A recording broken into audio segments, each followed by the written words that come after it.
Hello, everyone, and welcome to the Progressive Overload Podcast. Have you ever thought about strengthening multiple areas of your life at the same time?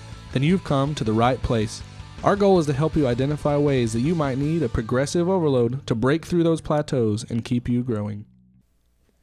Hey, everybody. Welcome to the Progressive Overload Podcast. We are glad you are joining us wherever you are and however you may be listening. We're glad that you're here. And looking forward to another great episode today. We ended, if you are keeping up, we ended last week with an episode. No, is that right? Episode 52. Now this is episode 52. Yeah. And so if you haven't had a chance to check that one out, go check it out. Got some highlights from last year. And this year, we're looking forward to bigger, better things. More dad jokes. More dad jokes. Yes. That's correct. I've had some great feedback from episode 52. Everybody thought it was really, really good. Yeah, it was a good idea. I'm glad you got to. It took a lot of work on your end. Yeah, for editing I did a and lot all of that editing stuff. for that. You did a great job. Yeah, And he so did. Well, thank you. I was glad to listen to it. And so today, looking forward to what we have as a topic. But before we jump into that, have a random question of the day. I don't have a drum roll I'm here. drawing scenes from a hat, There you and go. the first question is, all right, we're doing this just for you guys to kind of get to know us and get to know what we do for fun. There's just random questions that we're going to start the episode with. The first one I drew is, what TV show are you watching right now?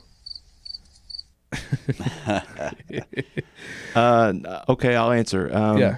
We are introducing my teenage daughter, to some TV shows. Okay.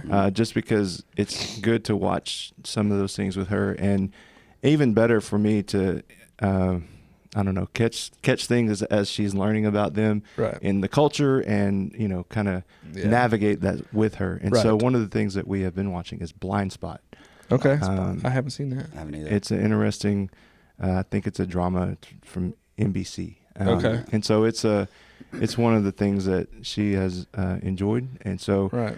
it's one of those things where it's a mystery, and it's got some funny and some crime and Right. some I don't know. It's just I don't know. It's a pretty good show. Yeah. I'm enjoying Cool. it. What about you guys? All right, go ahead, Joe. Okay, so right now, about me, like my all-time favorite shows are always like historical shows, and so I love anything that's teaching you about a certain time period. He's lying. The Office is the only thing this guy Oh, okay. watches. No, The Office will always be my all-time favorite, but I've watched that 70,000 times. He through. watches it on his lunch break still I to do. this day. I do. He I can, do. he can quote the whole show while he's watching it. He can. It's true. It's true. So that will always be my answer, my favorite TV show. But like I love like the Viking era, and I just love like war movies and or war shows. But anyways, I've always known Game of Thrones would be like just the most perfect show for me if it wasn't for all the freaking nudity. And because that's not something I'd want to sit there and watch a lot of. And so I finally convinced my wife. I was like, okay, I'm not going to watch this by myself because I know there's so much freaking nudity in there. And so she was like, okay, I'll watch it with you, and we'll be comfortable, and just we'll skip through those scenes that, blah, blah, blah. If you watch Say Yes to the Dress with me later. Yeah, no, she didn't say that. So we have started Game of Thrones, and I love it so freaking much. And we skip through the scenes that we don't need to see, and that's a lot of the show. But we love the storyline so much, we're hooked, and it's so freaking good, man. I enjoyed Game of Thrones. Yeah, you're right. There's some weirdness in there though. Yeah, there's Some definitely incest some and weird concepts in there. Yeah, There's some. definitely not a very good Christian show. It's not on my watch list. Yeah. Just for the record. Yeah, don't Yeah. watch it with the kiddos. Yeah. What about you? So I am a child at heart and also a very big nerd. Yes, you are. So I really don't watch a whole lot of TV, but what I have started watching is an anime called One Punch Man. One Punch Man. Yeah, and the premise of the show is basically the main character has become so powerful that he can defeat all enemies with a single punch. Oh, dang. And so he's become bored with life. Like I his see. whole, he wanted to be a superhero and all this stuff, and now he's just completely like emotionless and bored Oh, because there's no enemy that can face him. And Interesting. it's created a really cool, interesting dynamic and cool show. Yeah. Do they still fight him? Yeah, well, pretty much all the episodes end the same. That's what I was going to say. It one sounds punch. anticlimactic. It is, and you know exactly what's going to happen. Okay. But there's so much just like comedy involved. For instance, like he's this overpowered. Think Superman, just overpowered, but even more so than that. Like he demolishes planets with one punch. And but there's like little funny scenes where this mosquito monster's coming around, and she's got this horde of mosquitoes. And so the first part of the scene is this mosquito landing on his head, and you just have this like crash where he smashes it, bang, you know, with big old like sound waves and stuff, and then the mosquito just flies away. So like, he's got this There's whole some truth to that. yeah, he's got this whole scene where he's trying to kill this mosquito. It's I don't know. It's So does he defeat Interesting. himself if he hits himself? so far no. I guess not. Oh, he's you know, immune to his own punches. Yeah. But it's been a funny and cool fun Yeah. show. Interesting. funny. Okay. Well, welcome to part 1 of the 4 Pillars of the Church and the Gym series. We introed this series in the end of the last episode, and so it's part 1. You guys ready for this? Yeah. All right. So the premise of this series is Adam. When we discussed it, we are going to be talking about things that need constant attention. So as we go through these series, each topic that we discuss or something that will need constant attention within your health and your physical journey, and then also your spiritual journey through the church. And so that's it. Whenever we're talking about that, that's kind of the angle that you need to think about whenever you hear what we're talking about. And the first thing that came to my mind whenever we started planning this series was behaviors. And so when I talk about behaviors, what does that kind of pop up in y'all's heads? I'm trying to bring up a good, well thought out answer. But No, that's when I think of behaviors, it's your habits. It's what you do every day, Right. whether it's planned out or not. It's Right. just it's your habits, right? Right. Yeah, pretty much. Yeah, I was thinking more along the lines of it goes beyond the expectations. Okay, because whenever you come to work, you have a list of expectations. Mhm. Those are Okay. not necessarily your behaviors. Sure. Okay. Those are things that your job requires. Mm-hmm. Your Yeah. behaviors are more what is happening when no one else is looking, kind of a thing. Right. Yeah. Does that make sense? That's a huge part of it. Yeah. And so that's what I thought of whenever you said that. yeah. Also, how you react when people are watching, and Well, how, there you how go. you react to things. Yeah. I suppose. Yeah. So for me, like if I'm constantly evaluating my behaviors, we're going to go through kind of some very top ones that I guarantee you most of you will relate to at least one of these. Mm-hmm. And the first one is what I call the weekender. This is someone who has the behavior of being dialed in Monday through Friday, or sometimes Monday through Thursday, and Hey. they're getting their work. Yeah, sorry. Called out. Shots They're fired. Right? they're Sound they're effect. drinking their water.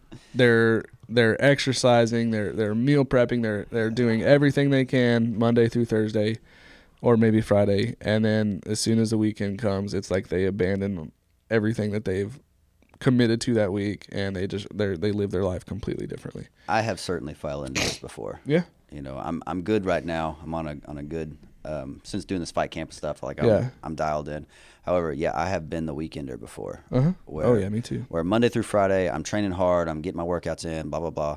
And then Saturday comes, and like, hey, we have some people coming over. Some friends are coming over. We're gonna barbecue. We're gonna drink. We're gonna have a Yeah. And since I'm drinking, I might as well have some wings Uh-huh. and pizza or whatever. Next thing you know, you've just ruined Right. your right. entire weekend with Right. with overabundance. Yeah. So what do you think's going on in people's heads whenever they do that, Adam?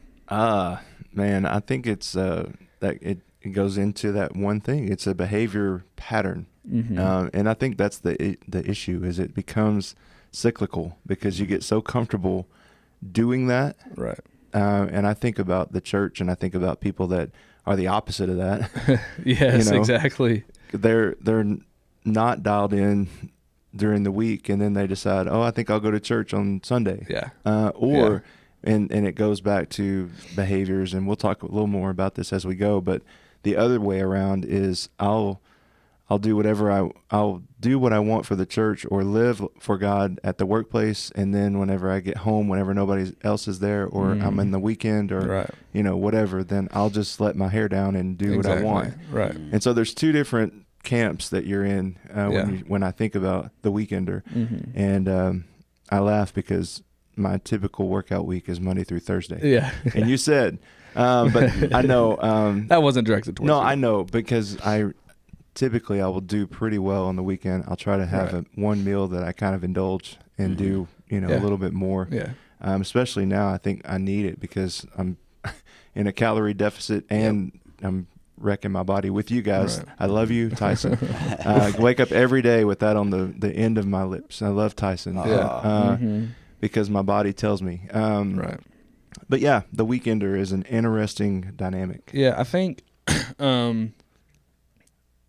we'll talk about how habits are made here towards the end a little bit, but habits are created through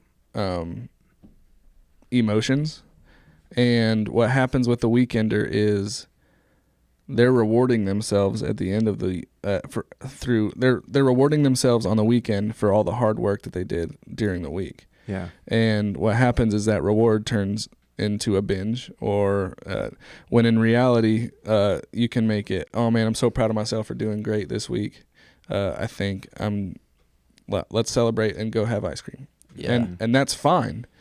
But what happens is, step 2 is I'm a failure because I cheated. So let's just restart on Monday. Right. You lose your momentum. Yeah. And that's the thing. That's always happened to me too. And if it feel like Saturday or whatever, you lost all that momentum that you had. And if you just carried on, and I think a cheat meal is healthy. I think you should definitely have that. Right. But a cheat day, cheat weekend. Yeah. A cheat day. Yeah. Where you're binging. Yeah. That's what I need. That's derailment of the program. Right. I was looking, I'm going to look this up so I don't mess it up. Yeah. It says, let's see, Craig Groeschel said this, and it has to do with our behavior. He was talking about, let's see. Nope, that's not it. You're going to have to pick me up here because I am. Okay, no worries. Go ahead. Yeah, so with people that are very, very regimented in tracking their nutrition, a lot of times, like the second they go over on their carbs or something like that, they'll tell themselves, I'm a failure. Mm-hmm. And with that negative behavior, that negative emotion, it's just going to cause more negative behavior in that, okay, I'm going to fail some more while I'm failing. Right. And we've talked about this a lot, but it happens over and over again. While I failed, I'm going to fail some more. And that's just such a negative behavior that you need to be constantly paying attention to. Yeah. If you fall off the wagon once, there's no reason to keep on doing that. No reason to wait. Get back on the horse. Yeah, Well, just get back on. And I found what I was looking for. It said, and it goes back to this mindset of, well, I hope to get back to it. Right. You ever heard that? Yeah. I hope to get into the gym next year, or I hope to get into a better eating plan, or I hope to make a good choice. Stop hoping. Stop and hoping. just what he said was, hope doesn't change your life, habits do. There we go. And so that's pretty much what we're discussing. Sure. Right. And it made me think of it because I saw it and I was like, yeah, that's good, but I don't want to mess it up. And so hope doesn't change your life, and habits do. And so you can't make a mistake and then hope that it's going to get better unless you actually change the behavior. Right. And so there you go. And so when you feel guilty, sometimes what we do then is go and I say, well, I'm going to go kill myself in the gym because I did, whatever it was before that. Yes. And the next point is guilt-driven exercise as punishment for poor food choices. Yeah. Is not the answer. Like, are y'all seeing this cycle that we go through? It's almost like I didn't even do this on purpose, but I'm a weekender, so I cheat on the weekend. I'm a failure. I'm going to go for it. And then here comes Monday. I feel guilty for all of the sins that I did in the kitchen, all of the terrible things that I did. So here comes Monday. Now I'm going to punish myself in the gym for all of my bad decisions. And that is just one more negative behavior that is piled on of what started on that Friday night. So for athletes, this is definitely a trend, especially with fighters, because their nutrition is so geared towards the weight cut for the event itself that a lot of times they'll fall into this issue. Where hey coach, I messed up. I ate 2 double cheeseburgers on Saturday, but today I fasted and we're gonna do a bunch of cardio and all. Like, no, we're not. Yeah. No, we're not. No. we're not going to kill yourself and break yourself down even further. Let's just use that extra calories for fuel, yeah. and let's go. Yeah. So how many times have you guys experienced this with people in the church? You say, I made a mistake. Now, because I have made a mistake, I'll go to church. Uh-huh. Oh, yeah. I mean, there is something to be said about repentance Of course. and confession of sin Of course. and wrong in the eyes of the Lord. There is something to be said about that. Absolutely. But when you go to church out of guilt, then you're going for the wrong reason. You might Right. as well be going just because your friends are there. Exactly. I mean, it wouldn't be any different because the motivation behind you going into the church and going to church is to experience what the goodness of God and what He has for Right. you to learn and share and learn with other believers. Right. And when you go because you're like, well, I've done so many things either this week or last year or last month where I made this huge mistake in my life, and now I'm going to show up Exactly. and ask for God to do something in my life, then your motivation is suspect. Uh-huh. You know, Yeah. and I'm not saying it's not a bad thing for you to be here, Right. not a bad thing for you to come No. to the church,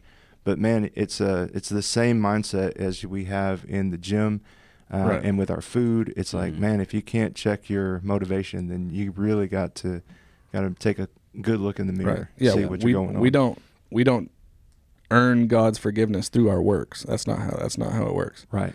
And so if you fail and you screw up, there's nothing that you can do extra to make God's forgiveness come in. I mean, Jesus bought that on the cross, thank the Lord. Right. But Right. anyways, yeah. So I've helped a few people through mental health issues, and especially in my profession. A lot of self-punishment happens. Either through cutting or anything.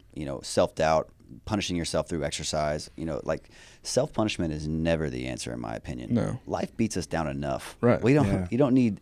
Life doesn't need help beating yourself down. Just Yeah. pick yourself up. Let's go. That's Yeah. right. Pick yourself up, and if you're not beaten down yet, hang out with Joe. He'll give you typhoid. That's Yeah. Hey, I'm feeling good, guys. I haven't sniffed once. I know. I'm starting to think that Tyson's Don't. program was the remedy. Maybe that's right. Maybe we just sweat It's it possible. all out. It's possible. He just hasn't breathed hard enough in a long Yeah. time, To so all that expel stuff. it all? Yeah, His Hey. lungs are clear and free because he's been like If that's what it takes, I'll do it. cardio, I cured All you. I needed was some battle ropes. I cured you. cardio Joe. Wow. I am enjoying Cardio it, though. Joe, a new transformation. Will never be my nickname. Oh Come man. on. But yeah, just just like what you said, negative emotions will never produce positive behavior. That Why? Yeah. Why? Okay, I want to go a different route because I think so many times, especially in the mental health world, like you mentioned, Tyson, and in the church and in other things in life and the job, we demonize emotions. Is that? Am I it's true. wrong? I mean, especially in men. yeah. I mean, we demonize them to such a point where it's like, let's push it down, let's hide it, let's not, Right. be real with what we're feeling. Now, the thing that we need to make sure of is our feelings are terrible for making decisions. Right. I can't Right. just wake up in the morning and feel like I want to drive on the wrong side of the road. Sure. Right. And then go, well, I felt that way, and so whatever consequences I don't have to deal with, Right. but just because my feelings override the consequences course. of driving on the wrong side of the road. Right. It doesn't work that way. And so, but in the same breath, we can't unvalidate feelings because feelings were given to us by God. They were created by God Yeah. and placed in us in our being. And so if you're feeling angry, if you're feeling, hurt, if you're feeling broken or alone or, happy or sad or whatever Right. the emotion might be, go ahead and let it come out, but do it responsibly. Yeah. If you can go that route, it's hard to say. Well, so in my opinion, just to your point exactly, is anytime we're having depression, self-doubt, anger, all these things, especially whenever there's no input, it's just your own input, your self-input. In my opinion, especially from a God standpoint, that's a red flag going off. That means that you need to change something. It's whether it's your diet or your sleeping patterns or the relationships you have with other people, the relationship you have with yourself, whatever those things are, to me, it's a red flag. And I don't think the quick fix is like medication. I'm not saying you should get off your meds if you're on meds. I think medications are a tool. That being said, I don't think you should jump immediately to level 10 before you've got your other life in order. Right. You know? Right. Like the one analogy we used at the beginning of this podcast. I mean, you got to look at all the big rocks in front of you. Mm-hmm. Are you eating well? Are you exercising? Are you moving? Are you putting work into your relationships? I mean, there's all these different big rocks that you got to move that are important besides just throwing medication on top of it. And if you have moved those rocks, you've done all these things, and you're still having these suicidal thoughts. You're thinking of hurting others. Whatever go get some professional help, but get your life in order first. Because in my opinion, anytime I've dealt with my own depression or my own negative emotions, most of the time it's been because I've quit moving a rock. Right. Most of the time it's been because there's a red flag going off because I've stopped something where I got into a bad relationship or whatever it is. Right. There's something that needs to be fixed. Yeah. Right. And see, I think about those things, and to your point, it's good for you to take a good look in the mirror and try to help get things right before you just dive into some treatment or some plan. Right. Take a good look, but also I think about Scripture and what it says, and what Jesus, he says, "Come as you are." He says, "Don't try to fix yourself because you can't. Don't try to fix yourself to me, to get to me, because I'll take you just as you are." Right. And so there's so many people that go, "I'm not good enough for that," or "I would never be good enough for God," or God would never take me because I've done this or that. And God, He created you and created all the things about you and all those feelings and emotions that you feel and all the things that are inside of you. If He created it, He's big enough to fix it. Right. And so that's kind of how I look at that. And that's good. It's not overthought, but it's just a simple way to look at it. Well, I mean, as far as your emotional and mental health, it's just like it's about taking charge and not being a victim and taking ownership of it and making the changes that need to be changed, not just feeling sorry for yourself. Well, I like to sometimes think of myself as a car, and anytime you're dealing with depression or whatever, you just got to check engine light on. Go change your oil. Go figure out what the timing belt that's off, whatever it is. Yeah. Yep. Or run and get stuff out of your lungs like Joe. Yeah, for Joe. Let's do something different. Let's just cough on Tyson and give Tyson typhoid too. Yeah, there we go. That's what we need. That's what we need. Another behavior that I especially struggled with, that spent a lot of time breaking, is just poor relationships with certain types of food. I've talked about my unhealthy relationship with carbohydrates that was produced from years of keto, and trying to break that unhealthy relationship with that. If I find myself overthinking about pastries or donuts or carbs or something like that and really just fixating on things, that's a behavior that I have to be paying attention to very often. What about y'all? Y'all have a certain food or that you shouldn't eat, but you think about it and you obsess over it? Anything like that? I love Pop-Tarts. Yeah. I love Pop-Tarts. And if we got Pop-Tarts in the cabinet and I know they're there, it is a battle every single night not to go get a Pop-Tart after supper. And that's most of the time. I'm not a big sweets guy, but Pop-Tarts are definitely on there. But most of my time that I struggle with is not the cakes or the desserts afterwards. It's the ands at the end. And what I mean by that is I'll eat a healthy supper. I'll eat, some good chicken and some good spinach and a good salad, whatever it is. Right. And then after that digests and I settle down, then I want a peanut butter sandwich at the end, or a snack or something. Just because I don't know, I want those quick carbs or whatever. So that's mostly my struggle. Yeah. I think for me it's the same. It's snack food. I can snack myself into obesity. I mean, just in a hurry. Yeah. Because it's empty calories and it's readily available. Mm-hmm. I mean, I have a teenager and a grade school child, and so snack food is kind of it's not all they get, certainly, but it's available for them because it's convenient and it's easy, and it's one of those things that you do. And so that's some of the things that we have to deal with, trying to figure out what to do with all that food in the pantry. And realizing there's about 10% of the stuff in there that I can actually touch. You know, I mean, Yeah. the good stuff is in the refrigerator and, you know, frozen vegetables and stuff in the freezer, Right. chicken and whatever. But that all has to be prepped. That's that takes effort. It takes effort. And so, Bowl of cereal is nothing.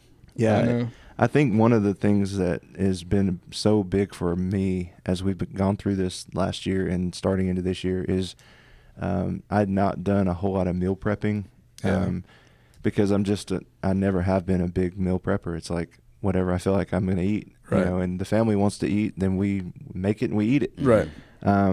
But to put together meals is a huge deal.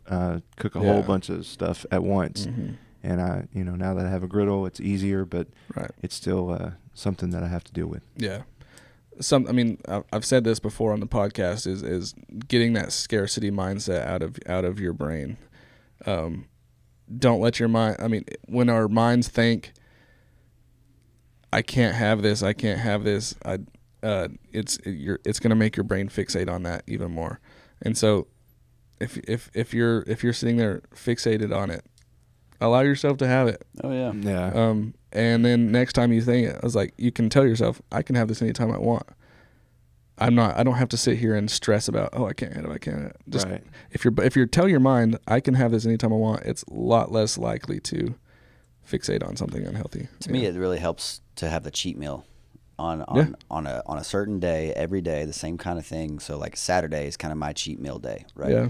And anytime I have these crazy cravings, like that's an idea for my cheat meal, maybe. Right. You Yeah. know? So I'll eat what I want for my cheat meal, and I'll have a Pop-Tart at the end, No, whatever. there You know. you go. Yeah. Yeah. This time around, for sure, I've been a little more relaxed with I'm doing keto, and I know that it produced a unhealthy relationship for you with Right. carbs, and I can see why. Mm-hmm. Because man, when you start getting into keto, you're like, you look at a carb and you're like, nope. You start running for the hills. Right. And so last night I was looking, and we were having barbecue chicken wraps, and that it had been prepped and it had all been done. And the kids had a sandwich, and so I got a tortilla. It's a low carb tortilla, but I Right. got a tortilla, and I was Yeah. like, this is not going to kill me. No. And No. you have to just kind of put it in your brain and go, I can't have 7 of them. Exactly. Yeah. That reminds me of our custodian one time at a church that I was at. He was really into tortillas, and he was like, I said, Martin, how many tortillas do you eat? He goes, 7. And I go, 7 a day? He goes, no, 7 a meal. Oh god. I was like, are you kidding me? That's 21 tortillas a day. Yeah, I was like, and his wife made homemade ones, and they Oh, I were bet they were fantastic. so They're good. so good, though. I get it. I could. I could. I was like, yeah, I could join you for a meal, but man, I'd have to put the stop to that. Ooh-wee. 21 a day. Man. So I don't know. Ever since we did this program, I'm in a caloric deficit, and I'm hungry. Yeah. You know, that's the thing. Even now, we're talking Yeah. about tortillas. You said homemade tortillas, and I could smell them. yeah. Like, oh, Well, you're working like 3 times as hard as the rest of us. oh, man, I'm killing it. You are killing yourself. I'm killing it. Yeah. And I'm proud of you for it, but man, I don't want to be in your body right now. Oh, So. it's good. It's good. It's funny though. We were all walking up the stairs earlier, and we all had just done those split squats and stuff. Everyone's like, "Ooh, I'm sore." Yeah. I think it's So- fun suffering together. It is group suffrage. We talked about that a couple of episodes ago. Right. Do you guys have any problems eating in private or secret? This is definitely a behavior that I've had myself before. And it only happens when I'm trying to be just totally dialed in. Just like if I'm just doing whatever I want, I'll eat whatever in front of whoever, But like I'm tempted, like if my wife, I'm telling my wife, hey, hold me accountable, don't let me cheat, blah blah blah. Oh, before I go home, I might grab something and have it before I get in the house. Yeah, So that way I've she totally won't know. done that before. And it's such a terrible behavior. And I've told some stories of other clients who've struggled with these kind of things before. Ordering 2 meals from Sonic with 2 different cards, but really they're both for her. Yeah. Rather than, anyways. Or going to Sonic and then going to Dairy Queen. Right. Yeah. I've heard of people, and actually have had people that I've helped that deal with that kind of thing. Yeah. Man, that's a behavior that is devastating Yeah. I mean, just because absolutely. it's a multi-level Right. devastating Right. behavior. Anytime Because- I've done that, shame. I feel shame. right. Yeah. But because you're hiding something, Uh-huh. one, and then two, you realize at the end of the day, gosh, that really wasn't good for me. No. You know, to consume the calories and then probably go eat dinner with the family Right, or right, go eat, right. you know, with your date or whatever. And so, yeah, it's devastating on a couple of levels, which is why it's so destructive. So, Mhm. Sure. Yeah. I think becoming so self accountable though is the key to erasing that, because Yeah. you can't hide it from Right, yourself. exactly. And that shame you feel, it's relevant. Yeah. You I should feel you that should way. feel that exactly. way. And, Yeah. and if maybe that will drive you to not make the mistake again. Right. you know? Right. well, and I think about that in the terms of salvation. This is Mhm. something that you can't fix for them. Mhm. They've got to realize it and fix it Right. themselves. Yeah. And Right. so I can't talk them out of it. I can't talk them into doing it. I can't, you know, that self revelation is where it's at. And Right. so for salvation, whenever you feel like, you know, if you've ever had somebody try to talk you into it, it probably made you want to run, Right. you know, or they were so eloquent with their speech, which I'm not at the moment, but they were so good at pitching it to you Mhm. that you were like, okay, I could buy that, but you really didn't think it was good for you at the moment, kind of a deal. If you can be talked into it, somebody can talk you out of it. Right. Sure. Right. And so you have to be able to look at your food in that way, and eating in private is in that realm. Right. And I pitched it to the realm of salvation because it's the same deal. Yeah. That's a realization that you and God have to come to between the two of you, Right. not Right. you know, not 10,000 people and you know, trying to sell you on Yeah. it. Where, And so, where my mind goes with that is like, anytime I've tried to hide a sin of mine or I feel shame about a sin of mine, I'm trying to keep it from other people. 100% of the time, it ends up being exposed somehow or the other. yeah, And then that's true I'm pretty sure everybody, for the most part. Your sin will ultimately be exposed, and that's why it's important to hold yourself accountable, find other accountability partners, but it all goes down to yourself and confessing that sin. That's why confessing sin to someone else, to a trusted accountability partner, to a trusted what am I thinking of? Somebody who counsels you, like a mentor. A mentor, yes. Yeah. Like a mentor brings so much freedom, and it releases the shame. It releases any sort of burden that sin may hold over you. And then, of course, confessing it to the Lord is huge in finding freedom. Yeah, absolutely. Okay, so how do we correct some of these things? Yeah. And we're going to take a turn here and just give you some ideas about how to do that. One of the things that you put on this, and I really like it, is take your large goals or desired habits and make them extremely small actions. Right. And this to me is, it's the Grand Canyon to me. Uh-huh. And, you know, you may have heard this before, but how did the Grand Canyon start? A river. A river. Yep. Or How did Colorado the River. How did the river start? a trickle. Stream. A stream. How did the stream start? You know, Right, it was exactly. one little thing over you know, Mhm. thousands Exactly. of years, and that consistency has created something big and beautiful. Yes. And so, Or when you, destructive and ugly if you're the rocks. well, you took my analogy and just, you know, blew it up. And so I appreciate that so much. But yeah, it's taking the little things and making them consistent over Yeah, time, true. and it makes a large impact. Right. Right. So there you go. So like, if one of your goals is, like I read this and it's a silly example, but if you have a goal of flossing your teeth every day, the way you can do that is floss one tooth every single day. Commit to flossing your middle tooth every single day. And it sounds silly, but making it so small and doing it consistently, you're going to find yourself, okay, I did this one, I might as well do this one. And then I'm here, I'm doing this, I might as well do this other one. And this is such a good idea for people who struggle getting to the gym. If you just dread going to the gym, make yourself go for 5 minutes a day. Show up, get dressed, go in there, walk on the treadmill, and tell yourself, if I walk for 5 minutes and leave, that is a success. And what you're going to find, if you can make yourself do that for 4 or 5 days a week, you're going to end up finding yourself, okay, I did the treadmill. Let's go let's go do some squats, and then I'll leave, and then you can slowly start adding it up. And No one starts with squats though. yeah, I know. I don't know why that was my first one. I love squats. And I love Tyson.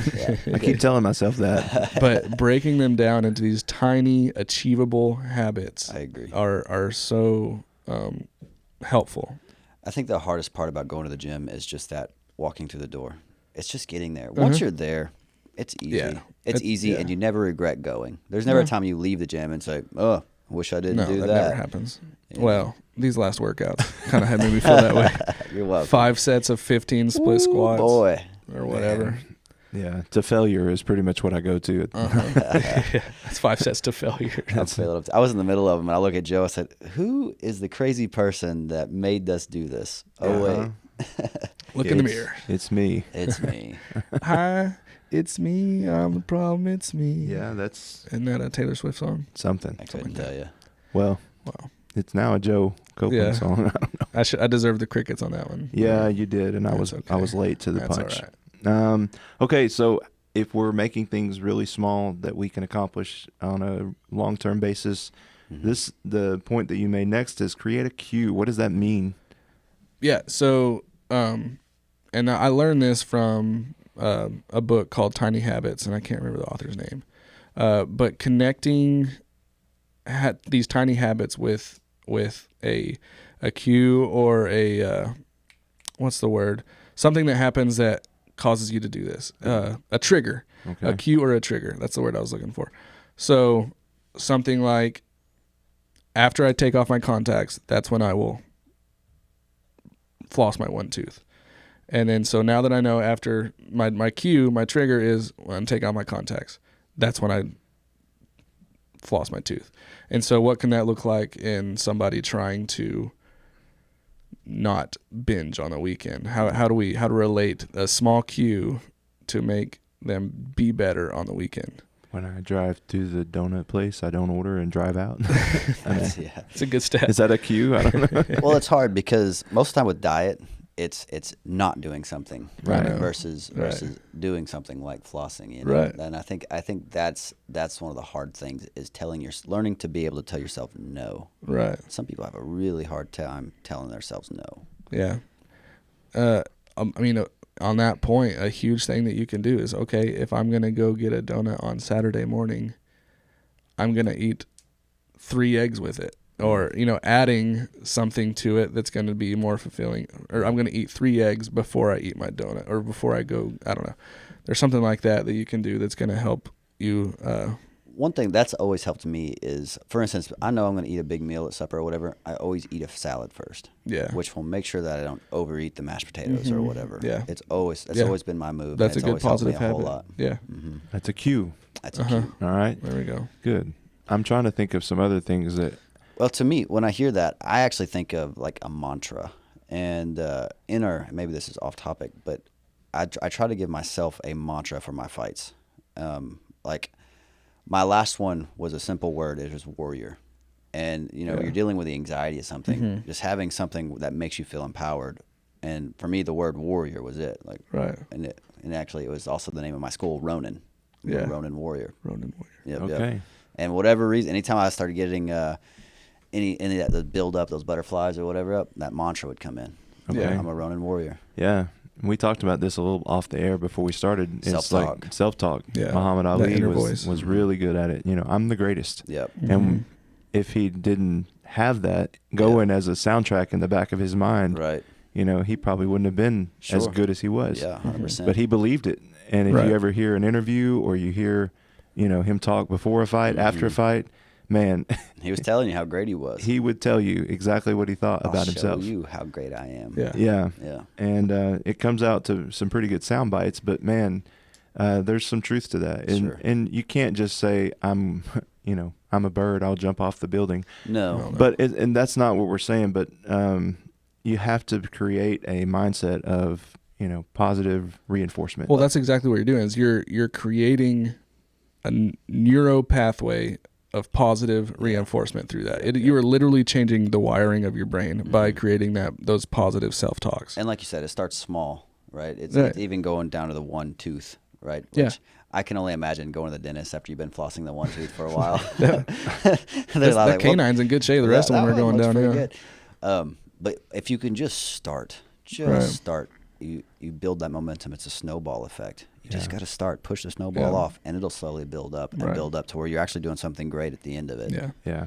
In that Tiny Habits book, he said, after you get the cue, figure out something that's going to trigger this decision. So if you hear your alarm, that means you're getting up and you're going to the gym. After you get that done, praise yourself, like verbally, and create a positive emotion. Way to go, Joe. Good job. You killed it. And it sounds silly, but this, I wish I should have wrote down his name. But he said if you do those tiny little positive self-talks every single time you complete the task that you're trying to make a habit, it will completely rewire your brain in order to make that a positive habit, and it's going to log in. And from a coaching perspective, I do that for my fighters sometimes. I'll randomly text them, and this is not PG, but I do randomly text them. I'm like, you're a bad MF. Yeah. All the time. I'll just randomly text them during the day. Yeah. And it's just that cue, like, yeah, I am, aren't I? Yeah, that's you good. Are. That's good. You are. Now go kill it today. So as good as everybody is with technology now, could you change your alarm to a self-motivated message from yourself? Oh, yeah. Get up. Get out of bed. Get up. Go to the gym. Yeah. Get up. You'll appreciate it. I'm guilty on this because my alarm is labeled "Get out of bed, you fat sack of crap." So I'm not sure if that goes well with our theme for today. No. But it doesn't say that, but that's the name of the alarm. So when I pick it up, it says "Get out of bed, you fat sack of crap." Wow. That's so funny. I don't recommend that, but it works for me. I think that's great. I was more thinking along the lines of a positive message from yourself that goes off whenever your alarm goes off. Yeah. Hey, you can do love. this. You can get up. You can make it. Show yourself some tough love every now and again. Yeah. And then there's Joe. You can do what Joe says. I like it. So well, I snooze it plenty of times too. So there you go. It's not working great. Don't snooze it. All right, I'll change it to something positive. There you go. Get out of bed and work out, you sexy beast. Your wife is freaking hot, and you gotta match that. Gotta maintain that. Yeah. I needed like 3 of those crickets on that. Yeah, I know. That was cringy. I'm sorry. No, it was me. Well, all right. So you can change your behavior. Moving on. You can change your behavior. You just got to start today. And as we finish up today, I want to make sure and point out all of these things can translate to spiritual behavior as well. Absolutely. Because the things, as if you know Jesus as your Lord and Savior, then we're called to live lives that exemplify that. Yeah. And bear fruit of that, of course. And you want to go that route in Scripture.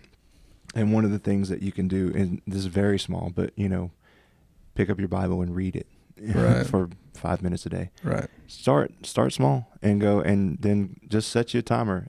Or if you're going to increase your prayer life, go, man, I'm going to pray for 5 minutes. Right. I'm going to pray for 2 minutes. I mean, that's a long time for some people, and and that's wonderful. Pick those habits up, and you can change your behavior in a real big hurry. Yeah, committing to read 1 verse a day, and committing to that, making that a habit. Before you know it, you're going to be into at least a whole chapter or a whole book. There's apps and all kinds of stuff to help you along the way. And use the tools that are out there for all of these things. Use the tools, man. Right. They're available and readily available, and we want to help as well if we can. So for sure. Thank you for being a part of our first episode of the, what are we doing? 4 pillars. 4 pillars. Of the Pillar gym. 1 was behaviors. Yeah. And so we've talked a lot about that today, and I appreciate you guys. Yeah. And if you're listening, we appreciate you as well. As always, don't forget to check us out on all of the social media platforms that we have. Check out our Patreon page if you'd like to support us in any way. And if you want to be a part of the show, reach out, and we'd love to figure out how to get you in as part of the show as well. And we appreciate all of you guys for listening. So thank you so much. I don't think I have anything else. Nothing Check in next week. We'll give you all a quick little update on our weight loss competition.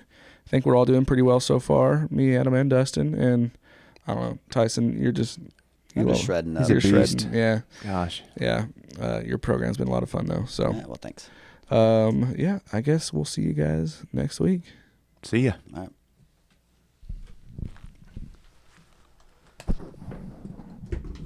Oh. I didn't realize You're sweating. My ears are sweating. Thanks for listening to the Progressive Overload podcast. We're honored to be a small part of your day. If you have any questions, comments, concerns, or are interested in sponsoring our efforts, please feel free to reach out via email. Find us at progressiveoverloadpod@gmail.com. Don't forget to subscribe and follow our podcast so you'll be notified when our next episode drops. And as always, you can help us reach the masses by sharing our podcast with your friends and family.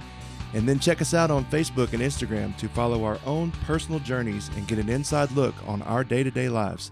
Thanks again, and we'll see you soon.